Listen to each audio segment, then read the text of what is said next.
Hi, I'm David Jonathan Ross, and this is a quick demo on how to modify the colors in a OpenType SVG color font.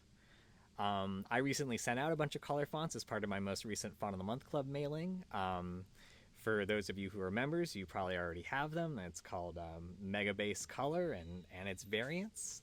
And yeah, the tricky thing about color fonts right now is that there are a couple different flavors, or a few different flavors, and some flavors are supported some places. Like this is a color CPAL font, which works great in most modern browsers, but wouldn't work in Adobe apps. Whereas OpenType SVG font will work in Photoshop or Illustrator, but not across all browsers. So that's why I've distributed both. A color CPAL font, the one that works well in a lot of browsers, it's unfortunately you can't use CSS to change the color palettes yet. I hope that support comes soon. But in the meantime, I have a nifty little color font customizer where you can just drag on a color CPAL font, like for example this one, and you can see that I can now modify the color. Say I want it to be red, and I can just download a customized version of the font. Yes, please. And if I were to preview that font in something like Dynamo's Font Gauntlet, you can see that takes a second to load, but here it is, my red color font. But yeah, this would be no good in Adobe apps, and that's why I offer these SVG versions, which you can see right here. And Megabase's SVG versions have gradients in them, which, yeah, you can't see in the preview, but you can see if I actually load the font in Illustrator. But yeah, again, there's no way to mess with these colors, unfortunately.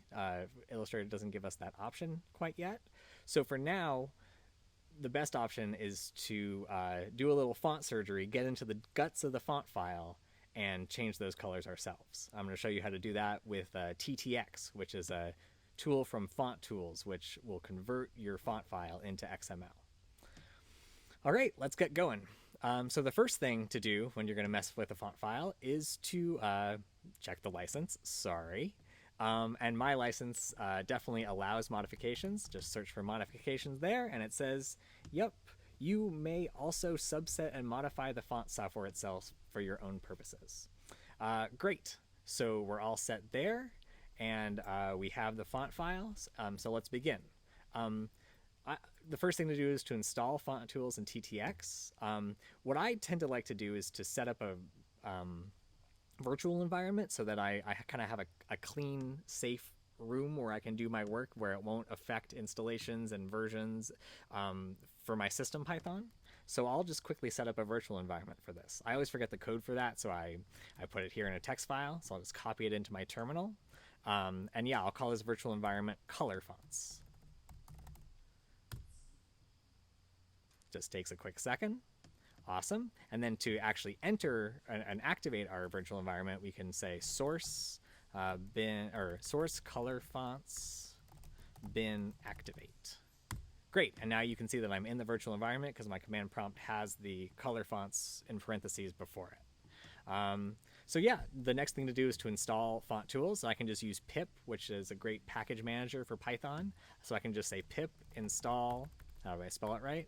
Install Font Tools. Just takes a second. There we go. Now Font Tools is installed. Now I have access to the Ttx command. If I just type Ttx, you can see that I get a whole big help, a lot of information about how to use Ttx. For now, we're going to use just the very basic command, which is Ttx space and then feed it a file. And I can just go back to my SVG file here and just drag it on like that. And then I hit return, and it's going to convert that OTF file to a Ttx file, which you can see shows up right next to the original OTF in Finder. If I crack this open in a text editor like BBEdit, yeah, you can see here is my font in XML. I'm not going to show you the whole thing because it is 36,000 lines long. But the part that we're concerned about today is the SVG table. So if I just do a search Command F for SVG, it'll bring us right to where we want to be.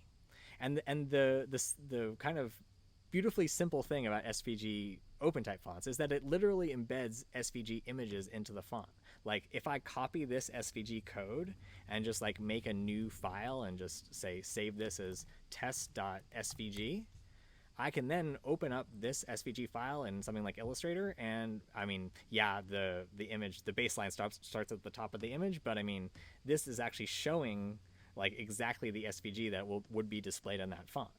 And yeah, so we're looking at two different things, right? We have a flat, in this particular font, we have a flat black fill color, right, for the outline, and then we have this gradient fill for the interior space. So yeah, let's mess around with this. There are a few ways to modify this information. Probably the easiest is just a simple find and replace. So say my issue is that I want to use this font against a black background. Naturally, if I have a black background, just to quickly demo this, I probably want an outline color that contrasts with the black background, because right now it disappears. So why don't I make this outline color black? So I can see that my path fill is 00000. That's, or 000000. That's what's showing that outline as black. So if I just do a find and replace, I'm just going to copy that, Command F, find fill 000000, make it fill FFF. There. And I just did a replace all. That now every single glyph has a fill FFF instead. The gradient is a little bit trickier because the gradient is actually defined up here. You can see there's a linear gradient tag, and these coordinates, the x1, y1, x2, y2, control the direction of the gradient, and then there are different stops of the gradient. So if I just essentially select this, I can do another find and replace, and then I can simply just replace it with something else, and then just change the colors. You can see here my RGB colors being defined.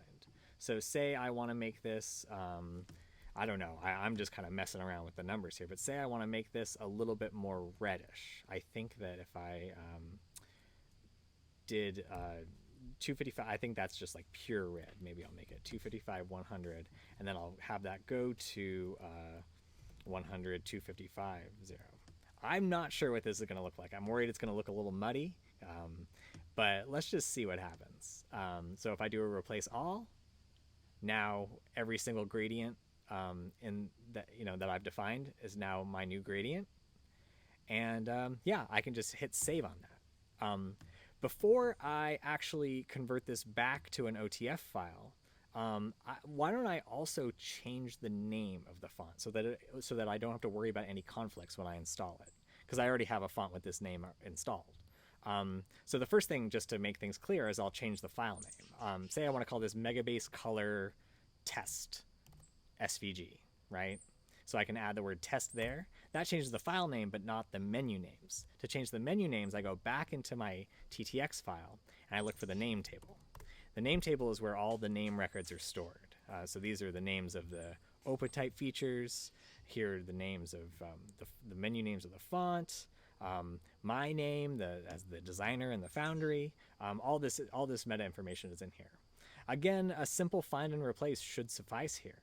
So if, say, I want to call this, what did I say, Megabase Color Test. So if I just say Megabase Color Test SVG, replace all, and then there are some name fields that don't have spaces, so I maybe should just go in and do Megabase Color Test SVG without spaces.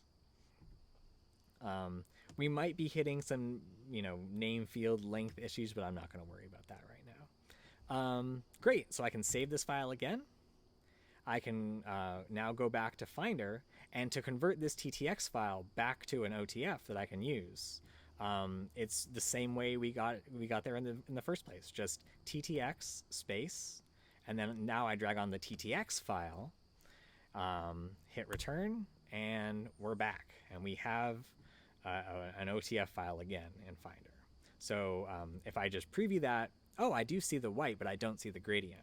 But if I install that, Megabase Color Test SVG, great. I just use font book for that. And now if I go to Illustrator and I just go to back here, so this is my original Megabase Color SVG. Now I'm going to find Megabase Color Test SVG. And there we go. So yeah, and then I can give this a black background since that's what we intended it for. And you can also see the reddish tint in the first color that I changed. I made it much more of a red value, so you can see that in the gradient. So yeah, that was how we quickly changed the color palette of the font and the name so that you can mess around and make cool gradients that look good with the rest of your designs. Thank you, and see you later.